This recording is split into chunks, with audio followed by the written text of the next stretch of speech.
I'm here with another one of the instructors in the Forensic Accounting Academy, also an instructor in our litigation boot camp training, Miles Mason, JD, CPA, MemphisDivorce.com. Thank you, Miles, for spending some time with us here. Thank you. So tell us a bit about your practice, your experience, and how you became involved with financial forensics in your work. I'm a trial lawyer. I work primarily in the domestic relations field, which means divorce. I spent a lot of time in the courtroom. I spent a lot of time in the courtroom working with forensic accountants and business valuation experts. Before I became a lawyer, I was a CPA. I enjoyed the financial issues and working with experts. So what do you bring to this training that's important and unique? Forensic accounting and business valuation is very technical. The issues can be very complicated.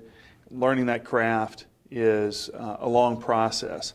Along that way, people sometimes lose sight of the fact that it's all for the courtroom.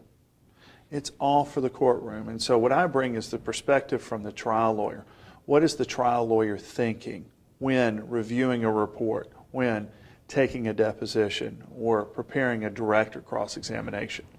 What are some of the techniques and tools that you talk to your students about?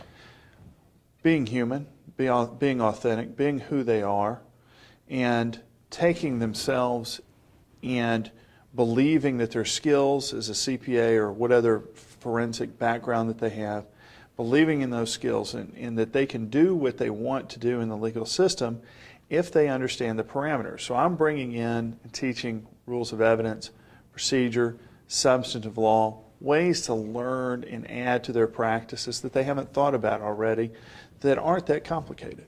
Right. You enjoy teaching? Oh, I love it. Yeah? What about it? I learn a tremendous amount. I mean, last week I'm in the courtroom and I'm explaining to a judge the need for us to receive, my client to receive copies of the opposing party's parents' estate tax returns. Okay.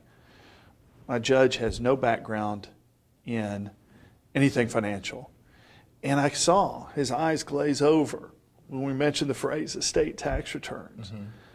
Well, I had to explain to the judge how important getting valuations that were done as part of the estate tax return into evidence in this case, how it's legally relevant. And so regardless of whether I'm teaching, I'm also learning from the students. How do they react? What do they think is important? I gain a perspective as an instructor that I would never get just as performing law in the courtroom. So it just adds a whole new dimension to my practice. Very nice.